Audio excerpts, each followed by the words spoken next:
Welcome to प्रयास. माय name is Aditya. प्रयास म्हणजेच UPSC हे समीकरण गेली अनेक वर्षे तुमच्या कानावर सतत पडत आलेलं आहे. आणि आता जेव्हा MPSCने देखील आपला पॅटर्न हा UPSC प्रमाणे डिस्क्रिप्टिव्ह केला आणि त्याच अनुषंगाने आपण तुमच्यासाठी घेऊन येत आहोत 2026 साठीची MPSCची 1 इयर कॉम्प्रिहेन्सिव्ह इंटिग्रेटेड बॅच. तर मग आता 2026चा जर तुम्ही अटेम्प्ट देत असाल आणि तो डिस्क्रिप्टिव्ह पॅटर्ननुसार तुमच्या तयारीला तुम्ही सुरुवात करत असाल तर गाईज हा व्हिडिओ शेवटपर्यंत नक्की बघा. कशा पद्धतीने तुम्हाला तुमचा ॲप्रोच ठेवावा लागेल, प्रयासकडून तुम्हाला काय काय गोष्टी दिल्या जातील आणि यातून अपेक्षित आपल्या टार्गेटपर्यंत नेमकी कसं पोहोचता येईल. तर सर्वप्रथम गाईज जर तुम्ही डिस्क्रिप्टिव्ह पद्धतीची तयारी करत असाल तर जेव्हा 26चा अटेम्प्ट टार्गेट करतोय तेव्हा आपलं प्रिपरेशन हे 3 टप्प्यांमध्ये डिव्हाइड झालं पाहिजे. तो काळ गेला की घेतलं पुस्तक वाचतोय आपण इथून तिथेपर्यंत PYQचं ब्लाइंडली ॲनालिसिस केलं, फॅक्ट्सचं पाठांतर केलं, तो काळ गेला. आता आपल्याला UPSC प्रमाणेच प्रॉपर स्ट्रक्चर्ड पद्धतीने अभ्यास करणं गरजेचं आहे आणि ह्या स्ट्रक्चर्ड पद्धतीमध्येच आपण ही संपूर्ण बॅच ही 3 टप्प्यांमध्ये डिव्हाइड केली आहे. यातला सगळ्यात पहिला टप्पा येतो तो म्हणजे NCERT फेज. कारण गाईज याच्या अगोदर जेव्हा तुम्ही राज्यसेवेची तयारी करत होतात तेव्हा तुम्ही NCERTज कमी प्रमाणात वाचायचो किंवा रादर आपण स्टेट बोर्डवर जास्त भर द्यायचो. पण आता जेव्हा डिस्क्रिप्टिव्ह पॅटर्ननुसार जेव्हा आपण बघतोय तेव्हा माझ्या मते तुम्हाला आता NCERTचं एक थरो नॉलेज असणं गरजेचं आहे. आपण एक साधं उदाहरण घेऊयात भूगोलाचं. जर तुम्ही फक्त स्टेट बोर्ड वाचून जर राज्यसेवेची मेन्स देत असाल तर स्टेट बोर्डमध्ये आपले टॉपिक्स कुठले असतात? जर्मनीचा भूगोल, दक्षिण आफ्रिकेचा भूगोल, साऊथ आफ्रिकेचा भूगोल. आणि तुम्ही जेव्हा डिसायफर करतायत राज्यसेवेचा मेन्सचा सिलेबस त्यामध्ये तुम्हाला दिसतंय की सुरुवातच होते पृथ्वीचे अंतरंग, प्लेट टेक्टॉनिक्स थिअरी आणि कॉन्टिनेंटल ड्रिफ्ट थिअरी. जर तुम्हाला बेसिक NCERTचा बेस नसेल तर होतं काय, तुम्ही कुठेही क्लास करा, व्हिडिओ करा किंवा व्हिडिओज बघा किंवा वाचन करा, काही करा, बॅच पुढे जात जाते, तुम्ही त्या बॅचला मागे मागे चेस करत जातात. कारण जे पण काही बॅचमध्ये तुम्हाला सांगितलं जातं ते तुम्हाला सर्वतः नवीन वाटत असतं. Forget about geography, let's take an example of polity. पॉलिटीमध्ये पण आपण जेव्हा शाळेत नागरिकशास्त्र शिकतो स्टेट बोर्डामध्ये, मला नाही वाटत नागरिकशास्त्रामध्ये आपण जिल्हा परिषदेच्या वर कधी जातो. आणि जेव्हा तुम्ही राज्यसेवा डिस्क्रिप्टिव्ह पॅटर्ननुसार मेन्सचा अभ्यास करतो आपण तेव्हा पहिलीच सुरुवात होते आपली ती म्हणजे की प्रिॲम्बल ऑफ द कॉन्स्टिट्यूशन आणि फंडामेंटल राईट्स आणि फंडामेंटल ड्युटीज. जर हे अगेन आपल्याला माहीत नसेल, वर्षभर आपण काय करतो, फॅकल्टीज शिकवत जाते, आपण त्यांच्या मागे पळत जातो, व्हिडिओ चालत जातात, आपण त्यांच्या मागे पळत जातो. यामागे होतं काय, वर्षभर आपली पकडापकडी चालते, वेळ जातो, पैसा जातो, त्यासोबतच आपली मेहनत, आपलं एन्थुझियाझम, घरच्यांचे पेशन्स सर्व संपत जातात, हाती काही लागत नाही. बॅच संपल्यानंतर तुम्हाला एवढं कळतं की MPSC म्हणजे काय, डिस्क्रिप्टिव्ह पॅटर्न म्हणजे काय. माझं म्हणणं असेल की हे सर्व टाळायचं असेल तर बॅच सुरुवात करताना किंवा प्रिपरेशन सुरुवात करताना NCERT फेजपासूनच सुरुवात करणं हे गरजेचं असतं. आणि त्यामुळेच प्रयास तुम्हाला तुमच्यासाठी घेऊन येतं आहे ते म्हणजे कॉम्प्रिहेन्सिव्ह बॅचमध्येच इन्क्लुडेड NCERTचे मॉड्यूल. यामध्ये तुम्हाला NCERTच्या अद्ययावत नोट्स मिळतील आणि त्यांचे तुम्हाला रेकॉर्डेड सेशन्स देखील मिळतील. आता ह्या प्रयासच्या NCERTच्या नोट्समध्ये असं काय स्पेशल आहे? सर्वात पहिलं म्हणजे की आपल्याकडे इंग्रजी आणि मराठी माध्यमाच्या स्वतंत्र नोट्स उपलब्ध आहेत. जर तुम्ही मराठीतून डिस्क्रिप्टिव्हची तयारी करतायत तर मराठीतून NCERT मार्केटमध्ये अवेलेबलच नाही आहेत. मग आपण काय करतो की मराठी नसल्यामुळे इंग्लिशवर शिफ्ट होण्याऐवजी आपण हिंदीतून NCERT वाचायला घेतो. गाईज हिंदी आणि मराठी यामध्ये प्रमाण शब्दांमध्ये बरीचशी तफावत आहे. मग ते होत काही नाही, धडं हिंदी पण होत नाही, धडं मराठी पण होत नाही, ती मिंधी लँग्वेज म्हणून आपण काहीतरी वेगळंच काहीतरी आन्सर्समध्ये लिहायला जातो, याच्यावरून मार्क्स येत नाही. सो जर तुम्ही मराठीतून प्रिपेअर करत असाल, आत्ताच मी तुम्हाला सांगतो NCERT असू द्या, मेन्स असू द्यात किंवा प्रिलिम्सचं कंटेंट असू द्यात, ते मराठीतूनच वाचा. एक वेळ इंग्लिश वाचलेलं चालेल पण हिंदीमधून अजिबात पाहू नका. त्यासाठी प्रयास तुम्हाला मराठी आणि इंग्लिशच्या स्वतंत्र NCERTच्या नोट्स प्रोव्हाइड करतं. दुसरी गोष्ट, आपल्या NCERTच्या नोट्सचं वैशिष्ट्य म्हणजे let's take an example of history. जर तुम्ही हिस्ट्रीची NCERT वाचायला घेतली, 6वीला पण हडप्पा आहे, 8वीला पण हडप्पा आहे, 10वीला पण हडप्पा आहे आणि 11वीला पण हडप्पा आहे. As a student, school going student, माझ्यासाठी सिलेबस एकदम व्यवस्थित आहे. पण ॲज अ ॲस्परंट म्हणून मी हडप्पा असं तुकड्या तुकड्यांमध्ये का वाचू ना? तर आपण काय केलं आहे की आपण सर्व हे हडप्पाचे टॉपिक्स हे एकत्र करून एकाच हडप्पाच्या टॉपिक्समध्ये तुम्हाला प्रोव्हाइड केलेले आहे. सो त्यामुळे ह्या NCERTज बघा, त्यांचे रेकॉर्डेड लेक्चर्स बघा, त्याच्यातून आपलं व्यवस्थित पाया तयार होतो. आणि तिसरं महत्त्वाचं फीचर आपल्या NCERT फेज म्हटलं की तुमच्या NCERT जसजशा पुढे तुम्ही वाचत जाल तसतशा आपण त्यावरती टेस्ट कंडक्ट करत जातो. आता टेस्ट कंडक्ट केल्याचे 2 फायदे होतात. सर्वात पहिलं म्हणजे की तुम्हाला कळतं की आपल्याला अंडरस्टँडिंग किती होतं आहे आणि आपण त्या आन्सर्समध्ये कशा पद्धतीने सुरू होतं आहे. बऱ्याच वेळा काय होतं की संपूर्ण सिलेबस झाल्यानंतर, बॅच संपल्यानंतर कधीतरी आपण आन्सर रायटिंगला स्टार्ट करतो आणि मग आन्सर रायटिंग केल्यानंतर बरेच स्टुडंट्स येतात, आन्सर दाखवतात, मी म्हणतो अरे बाबा हे तर चुकीचंच लिहिलं आहे, तुझ्या सोर्समध्ये हे नाहीच आहे. आणि मग तेव्हा साक्षात्कार होतो ॲस्परंटला की अरे यार आपला तर वेळ पण वाया गेला आणि हाती पण काही लागलं नाही. मग ते फ्रस्ट्रेशन खूपच विचित्र असतं. मग हे टाळायचं असेल डे 1 पासूनच आन्सर रायटिंग सुरू करा. आणि आपण NCERT पासूनच स्टार्ट करतोय म्हणजे आन्सर रायटिंगचा पाया मजबूत होतो. आणि दुसरा फायदा NCERT मध्ये आन्सर रायटिंग करण्याचा, तुम्हाला तुमचा ऑप्शनल फायनलाइज करायला फायदा होतो. कसा? Let's take an example. आजूबाजूला मार्केटमध्ये बरीच हवा असते की सोशोलॉजी छोटा विषय आहे, PSIR छोटा विषय आहे, त्याच्यामध्ये UPSCमध्ये रिझल्ट पण खूप चांगला आहे, चला चला तो ऑप्शनल घेऊन टाकू. हरकत नाही, तुम्ही घ्या तो ऑप्शनल, पण त्यामध्ये नेमकी मार्क्स तरी येत आहेत का हे तरी चेक करा ना. मग हे कधी कळेल? जेव्हा तुम्ही पॉलिटीच्या NCERT वाचाल, त्याच्यावरची टेस्ट द्याल, त्याच्यामध्ये मार्क आले तर समजायचं की आले मला पॉलिटी येतं आहे. पण राव तुम्ही PSIR ऑप्शनल घेतायत आणि पॉलिटीच्या NCERT मध्येच तुम्हाला मार्क नाही येतात, म्हणजे NCERT एवढं आहे त्यात मार्क नाही येतात, ऑप्शनलमध्ये कुठून मार्क येणार आहे? त्या उलट हिस्ट्री जॉग्रफी तुम्हाला अजिबात आवडत नाही, मार्केटमध्ये कोणीतरी सांगितलं जॉग्रफीचा रिझल्ट नाही, हिस्ट्रीचा रिझल्ट नाही, पण राव तुम्ही हिस्ट्रीची टेस्ट दिली आणि NCERTच्या याच्यात मार्क्स आले. मी म्हणतो भावना, इमोशन्स, मार्केट सर्व बाजूला ठेवायचं. जो विषय आपल्याला मार्क्स देतोय त्यावरून आपला तो पिंड त्या विषयाचा आहे, तो विषय घ्या, विषय मोकळा करा. इमोशनल होण्याची गरज नाही. ऐकीव गोष्टींवर अजिबात विश्वास ठेवू नका. हा सूर्य आणि हा जयद्रथ, कोणतीही स्ट्रॅटजी ट्राईड अँड टेस्टेड असली पाहिजे. म्हणूनच आपल्या 1 इयर इंटिग्रेटेड कॉम्प्रिहेन्सिव्ह बॅचमध्ये आपण सुरुवात नेहमी NCERT वरच करतो. अनफॉर्च्युनेटली मार्केटमध्ये NCERT फेजवर कोणीच महत्त्व देत नाही. आल्यापासूनच तुमच्या हातामध्ये बुकलिस्ट दिली जाते, बुकलिस्ट देऊन आपण सराप्पा वळवंत चौकात जातो, त्याने होत काही नाही, त्यात फक्त दुकानदाराचा धंदा होतो आणि आपल्या घरी मात्र पुस्तकांची एवढी मोठी थप्पी लागते आणि पुस्तकांची ती थप्पी बघूनच आपली छाती दडपून जाते. एवढी पुस्तकं वाचायची, एवढी पुस्तकं वाचायची. आईबापाला वाटतं आपलं लेकरू खूप अभ्यास करतं, आता काहीतरी मोठा अधिकारी होणार, पण ट्रस्ट मी गाईज, NCERTचा पाया नसेल आणि तुम्ही डायरेक्ट बॅचला उतरतायत तर प्रॉब्लेम होतो. त्यामुळे आपली NCERTची बॅच असेल, रेकॉर्डेड फॉर्मॅटमध्ये असेल, ती वर्षभर तुम्हाला तिचा ॲक्सेस अवेलेबल. तुम्हाला कधीही वाटलं की NCERTमधली एखादी कन्सेप्ट वीक राहिली, पटकन जाऊन बघून घ्या, विषय मिटवा, चाचपडत बसू नका. सांगायचा मुद्दा तो असेल. कॉम्प्रिहेन्सिव्ह बॅचचा दुसरा महत्त्वाचा फेज म्हणजे की तो येतो आपला मेन्स फेज. मेन्स फेज आपला साधारण जून ते डिसेंबरपर्यंत, साधारण 7 ते 8 महिन्यांसाठीचा हा फेज असतो. या फेजमध्ये आपले टोटल 336 लेक्चर्स होतात 2 तासांचे. प्रत्येक सेशनमध्ये आपण एखादा टॉपिक शिकवून झाला की लगेच त्यावर 2 क्वेश्चन्स तुम्हाला लिहायला देतो. Let's take an example. जर तुम्हाला 1857चा उठाव मी शिकवला, लगेच मी त्यावर तुम्हाला 2 क्वेश्चन्स ॲज अ होमवर्क म्हणून देईल. तुम्ही घरी जायचं, नोट्स वाचायचे, पुस्तकं वाचायचे, लेक्चरमध्ये जे शिकवलं आहे ते रिवाईज करायचं, ते 2 आन्सर्स लिहायचे, दुसऱ्या दिवशी सबमिट करायचे. मी लगेच ते चेक करून देणार, त्यावर डिस्कशन होणार, संडे टू संडे आपली टेस्ट होणार. हे आपलं प्रत्येक सेशनच्या बाबतीत हे चालतं आहे. म्हणजे टोटल 336 सेशन्समध्ये डेली 2 या प्रकारे जर तुम्ही कॅल्क्युलेशन केलं तर डिसेंबरपर्यंत साधारण 650+ आन्सर्स आपण यामध्ये लिहितोय. या व्यतिरिक्त दर संडेला होणाऱ्या टेस्ट वेगळ्या. म्हणजे जर तुम्ही ओव्हरऑल टोटल आन्सर रायटिंगची प्रॅक्टिस कॅल्क्युलेट केली तर जून ते डिसेंबर जरी तुम्ही फ्रेशर असाल तरी साधारण तुमचे 900 ते 1000 आन्सर्स लिहून होतात. And that too with the regular discussions with the faculty. आता मी हे छाती ठोकून तुम्हाला सांगतोय, आज तुम्ही महाराष्ट्राच्या कुठल्याही कोपऱ्यात जा, कुठल्याही इन्स्टिट्यूटला जा, कोणतं इन्स्टिट्यूट तुम्हाला 1000 आन्सर्स तेही कॉम्प्रिहेन्सिव्ह बॅचमध्ये रेग्युलर लिहून द्यायची कमिटमेंट देत आहे. आता तुम्ही म्हणाल की सर तुम्ही हे असं कसं, हे तर कमिटमेंट द्यायला तर तुम्ही पण काही देत असाल. गाईज ही हवेतली कमिटमेंट नाही आहे. We have been in to this field of UPSC since past half a decade. मी जसं सुरुवातीलाच म्हटलं, प्रयास म्हणजेच UPSC नाव उगीच नाही आहे झालेलं. प्रयास हे गेल्या 4-5 वर्षांपासून UPSCच्या सेक्टरमध्ये डेली आन्सर रायटिंग नावानिशीच ओळखलं जातं आहे. आपल्या कॉम्प्रिहेन्सिव्ह बॅचेसमध्ये आपण डेली या पद्धतीने आन्सर रायटिंगचा सराव करून घेतो. सो या पद्धतीने जेव्हा आन्सर रायटिंग करतो, 900,000 आन्सर्स लोक 4-4 अटेम्प्ट्स होऊन जातात तरी लिहित नाही.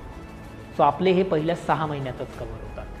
दुसरी गोष्ट, मेन्सच्या टप्प्यामध्ये तुम्हाला संपूर्ण मेन्सचं शेड्यूल जे इकडे मागे दाखवलं आहे त्याप्रमाणे ते तुम्हाला डे 1लाच प्रोव्हाइड केलं जातं. कोणती फॅकल्टी कोणता विषय शिकवणार, किती लेक्चर्स घेणार, कोणत्या दिवशी सुरू होणार, कोणत्या दिवशी संपणार, हे तुम्हाला मी आज सांगतोय. बॅच संपायच्या 1 वर्ष आधी तुम्हाला ही कमिटमेंट दिलेली आहे आणि ही कमिटमेंट 10% सुद्धा इकडची तिकडे होत नाही. सरांच्या भाचीचं लग्न आहे, सरांच्या मामाचं लग्न आहे, सरांचंच लग्न आहे म्हणून सर गायब झाले, माझ्या घरी लग्न आहे म्हणून तुमचं का दिवाळं काढतोय मी. I am very much clear on this front. Commitment is commitment. तुमचा तुम्ही ॲस्परंट आहात, तुमचं वर्ष वाया जाता कामा नये माझ्या पर्सनल कारणांमुळे. सरांना लग्न काढायचं आहे, सरांना नातेवाईकांचे लग्न अटेंड करायचे आहेत, सर तुम्हाला तुमचा स्लॉट माहिती आहे, त्या स्लॉटमध्ये तुम्ही डिस्टर्ब नाही करायचं विद्यार्थ्यांना, माझे विद्यार्थी याच स्लॉटनुसार जाणार. अगेन मी आजही छाती ठोकून क्लेम करतो, तुम्ही महाराष्ट्राच्या कुठल्याही कानाकोपऱ्यात जा, हे शेड्यूल तुम्हाला कोणीच देत नाही, मी आज तुम्हाला देतो आहे. आणि हे schedule trust me guys 99% follow होतं आहे. We have been following this schedule for past 5 years UPSCच्या बॅचमध्ये. पुढचा मुद्दा येतो मेन, जो आपला जून टू डिसेंबरचा टप्पा असतो. यात आपलं मेन्सचं आन्सर रायटिंग या शेड्यूलप्रमाणे चालणार, ज्यामध्ये आपण 1000पेक्षा जास्त आन्सर रायटिंग करणार. याच्यासोबत तुम्हाला यातच इंटिग्रेटेड करंट अफेअर्सची बॅच पण मिळणार. कारण यातला सर्वात महत्त्वाचा प्रॉब्लेम आहे MPSC डिस्क्रिप्टिव्हमध्ये, तो म्हणजे की करंट अफेअर्स. तुम्ही शांतपणे डोळे बंद करा आणि स्वतःलाच विचारा, MPSCसाठी करंट अफेअर्स डिस्क्रिप्टिव्ह पॅटर्नमध्ये तुम्ही काय वाचणार आहेत. आपण जे पण काही XYZ मार्केट्समधले बुक्स आहेत ते MPSC प्रीला टार्गेट करतात, MPSC मेन्सला कोण टार्गेट करतं. मग काही जण म्हणतात आम्ही व्हिजन वाचू. व्हिजनमध्ये महाराष्ट्र रिलेटेड एक्झाम्पल्स कुठे आहेत. तुम्ही जर एथिक्सचा पेपर लिहितायत राव, मला सांगा एथिक्सचा पेपर जर राज्यसेवेच्या पॉईंट ऑफ व्ह्यूने लिहितोय, एक्झाम्पल पण राज्यसेवेचेच आले पाहिजेत ना. तुम्ही कसं काय नॉर्थ ईस्टचे, चांगलं आहे north east is also part of the country, पण राव महाराष्ट्रातले उदाहरणच नाही आहेत, कसं काय मार्क्स देऊ मी. केस स्टडी तुम्ही कुठला तरी कोपऱ्यातला देतायत, जगातला कुठला तरी रशिया युक्रेनमधला काहीतरी देतायत आणि आपल्या जवळचा पुणे आणि हवेली तालुका सोडून दिलाय, असं नाही चालणार. MPSC डिस्क्रिप्टिव्हसाठी करंट अफेअर्ससुद्धा MPSC स्पेसिफिकच पाहिजे. मी तुम्हाला MPSC स्पेसिफिक करंट अफेअर्स आपल्याच बॅचमध्ये प्रोव्हाइड करून देतोय. We have an expert faculty for current affairs who has been teaching current affairs since past 5 years. आणि त्या फॅकल्टीला स्वतः मेन्स लिहिण्याचा अनुभव आहे UPSCच्या, त्यामुळे करंट अफेअर्स तुम्हाला मराठीतूनही उपलब्ध होतील आणि इंग्रजीमधून पण उपलब्ध होतील. सेम पॅटर्न तोच, करंट अफेअर्सचं सेशन झालं, 2 क्वेश्चन्स, इव्हॅल्युएशन, लगेच त्यावरती डिस्कशन. याच्यासोबत तुम्हाला रेग्युलर एसे रायटिंगचे सेशन्स पण असतील या जून टू डिसेंबर या फेजमध्ये. आणि या मेन्सच्या टप्प्यासोबतच आपण जुलैपासून स्टार्ट करतो, तो म्हणजे आपला ऑप्शनलचा टप्पा. जुलै ते डिसेंबर या 5-6 महिन्यांमध्ये वीकली 4 ते 5 या पद्धतीने आपले ऑप्शनलचे सेशन्स पण असतात. आणि यातून आपण आपल्याकडे अवेलेबल असलेले अँथ्रोपोलॉजी, जॉग्रफी, हिस्ट्री, पॉलिटिकल सायन्स आणि सोशोलॉजी, ॲग्रिकल्चर या सर्व विषयांना आपण कव्हर करतो. आता बऱ्याच वेळा प्रश्न पडतो की सर 5 ते 6 महिन्यात ऑप्शनल कव्हर होतो का. माझं म्हणणं असतं काही जर व्यवस्थित प्रॉपर सिलेबसला धरून जर टीचिंग झालं तर 5 ते 6 महिने कोणताही ऑप्शनल हा वीकली 4 ते 5 सेशन्स थ्रू कंप्लीट होणं शक्य आहे. अगेन मी सांगतोय, प्रयासचा कुठलाही ऑप्शनल जानेवारी महिन्यापर्यंत जात नाही. गाईज जानेवारीमध्ये जर तुमचा ऑप्शनल गेला, तुमची प्रिलिम्सचा वेळ कमी होतो त्या फेजमध्ये. तुम्ही जानेवारी-फेब्रुवारीमध्ये ऑप्शनल करतायत राव, मग तुम्ही कसं काय प्रिलिम्सची तयारी करणार. सो कधीही तुम्ही कोणतीही ऑप्शनलची बॅच लावत असताना कोणत्याही फॅकल्टीला अगोदर विचारत जा की तुमची ऑप्शनलची बॅच संपणार कधी आहे. सिलेबस शिकवणं या बाबतीत प्रयास कधीच ॲडव्हर्टाईज करत नाही की आम्ही संपूर्ण सिलेबस कव्हर करतो, नोट्स देतो. याचे ॲडव्हर्टाईज काय करायचे, हे तर बाय डिफॉल्ट आहे ना. सिलेबस शिकवणं म्हणजे तुम्ही कमॉन की तुम्ही एखाद्या हॉटेलमध्ये गेलात आणि ते पाणी देत आहेत, ग्लास साधं पाणी देत आहेत आणि त्याचे पैसे मागतायत, असं नसतं ना. पाणी देणं हे तर बाय डिफॉल्ट आहे. सिलेबस कंप्लीट करणं, नोट्स प्रोव्हाइड करणं हे तर बाय डिफॉल्ट आहे. मराठीच्या वेगळ्या, इंग्लिशच्या वेगळ्या. आता तुम्ही या ठिकाणी बघाल तर आपली डिकोडेड सिलेबसची मी कॉपी पण तुम्हाला यामध्ये देतो. आयोग काय करतं, आयोग फक्त तुम्हाला एक लाईनमध्ये सिलेबस देतो, वर्ल्ड फिजिकल जॉग्रफी. आता वर्ल्ड फिजिकल जॉग्रफी, जगाचा भौतिक भूगोल, याच्या अंतर्गत काय वाचायचं, तर आपण संपूर्ण हे चॅप्टर्स डिकोड केलेले आहेत. त्याच्या बाहेरचं तुम्ही पण वाचू नका, त्याच्या बाहेरचं मी पण सांगत नाही. अशा पद्धतीने पूर्ण आपलं डिसेंबरपर्यंत मेन्स ओरिएंटेड स्ट्रक्चर जातो. पुढचा मुद्दा येतो की नेमकी लेक्चरचा टायमिंग वगैरे काय असतो. तर काही आपल्या लेक्चरचा टायमिंग असतो दुपारी 3:30 ते 5:30 आणि 6 ते 8. हा टायमिंग ठेवण्यामागचं कारण काय, जर सकाळचे लेक्चर्स ठेवले 8 ते 12पर्यंत, 12-12:30पर्यंत लेक्चर होतात, मग तुम्ही मेसला जाता, जेवण करता, जेवण झालं की थोडेसे पेंगतो आपण, म्हणजे आपल्या दिवसाची सुरुवात दुपारी 3-4 वाजता होते आणि रात्री 9-10ला तर आवरला जातो दिवस. 4 तास अभ्यास करून कशी पोस्ट काढतोय आपण. बॅचचा टायमिंग ठेवण्यामागचं कारण 3:30 ते 5:30, 6 ते 8 लेक्चर करा, मेसवर जा, जेवण करा, जेवण झालं की डेलीचं रिवाईज करा, 2 आन्सर्स लिहा, दिवस संपवा, दुसऱ्या दिवशी 6ला उठा, 6 ते 3 9 तास तुम्हाला अभ्यासाला मिळत आहे. एवढ्या सगळ्या बारीक सारीक गोष्टींचा विचार केला तरच एक्झामिनेशन क्लिअर होते. तो यावर आपल्याला विशेष फोकस करावा लागतो. आणि आता याच्यानंतर शेवटचा टप्पा येतो जानेवारी ऑनवर्ड्स, तो म्हणजे आपला प्रिलिम्सचा टप्पा. याच्यामध्ये पण पॅटर्न सेम तुम्हाला टॉपिक शिकवले जातील, तेच आपल्या पॅटर्ननुसार, PYQच्या पॅटर्ननुसार, इम्पॉर्टन्सनुसार. आता इथे मात्र डेलीचे मेन्सचे आन्सर्स नसतील, इथे तुम्हाला डेली MCQज सोडवायला मिळतील. दररोज तुम्हाला 35 MCQज मिळत जातील, ते सोडवायचे, त्यावर डिस्कशन होत जाईल, संडे टू संडे टेस्ट. आणि अशा पद्धतीने हे टोटल आपलं वर्षभरासाठीचं हा प्लॅन. जाता जाता आता एवढंच सांगेल की बऱ्याच ॲस्परंटच्या डोक्यात हा एक विचार येतो की प्रयासच का, एवढ्या सगळ्या कमिटमेंट्स जर तुम्ही देतायत, मग what is the guarantee that you are going to fulfil all those commitments. याचं उत्तर सरळ एका भाषेत सांगायचं झालं कमिटमेंट्सबद्दल की we have been doing these things for past half a decade. Tried and tested strategies आहेत. दुसरी गोष्ट म्हणजे की प्रयासच का, तर याची काही कारणं इथे मी तुम्हाला सांगू इच्छितो. सर्वात पहिलं म्हणजे की एक्सपिरियन्स फॅकल्टी. गाईज, मी स्वतः UPSCचे 9 अटेम्प्ट, 8 मेन्स आणि 4 इंटरव्ह्यूज दिले. सोबतच CAPF all India rank 73, LIC administrative officer, SBI bank PO आणि नाबार्ड ग्रेड A ऑफिसर यासारख्या एक्झाम्स देखील क्लिअर केलेल्या आहेत. माझं फंडा क्लिअर आहे.